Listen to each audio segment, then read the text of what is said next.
पलंग पर बलमुआ होता बले कमर सखी दबले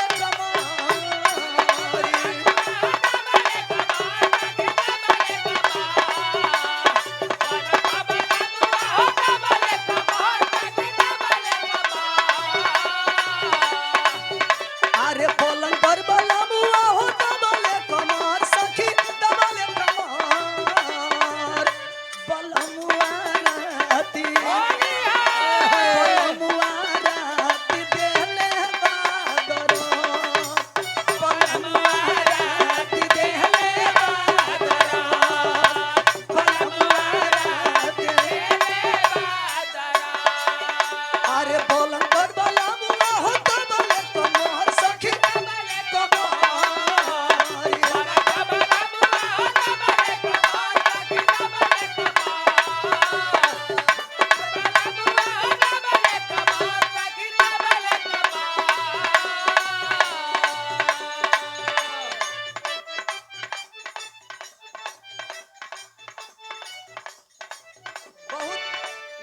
इसलिए खुश है।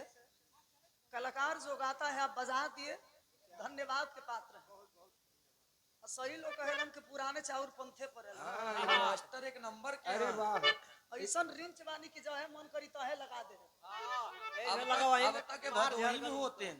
बहुत बहुत प्रणाम।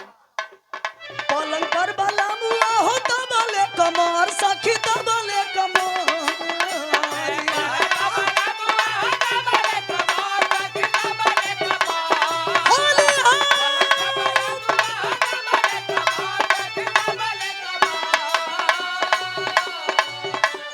पलंग पर बलमुआ होता बले कमर सखी दबले कमर बलमुआ राती बलमुआ रात देहले बादरत बलमुआ राती।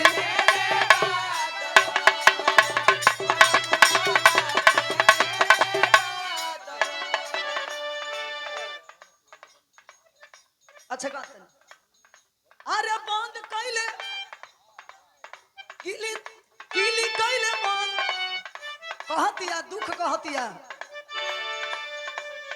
दिया कैले बंद बल्ब कैले बंद हले किली लगाई आई हो दरिया। अरे वाह अक्का कहीं है सखी का कैला से भौजी ए मुआना के दर्द कतना कोई कह बड़ा निर्दयी बहो। ढेर डाल देले बका सुना बल्ब कैले बंद हले किली लगाई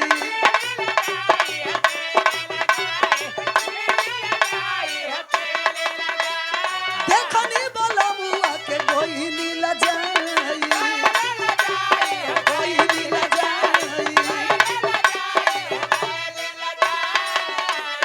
आ सबसे तो कष्ट जाना तड़ुका भइल।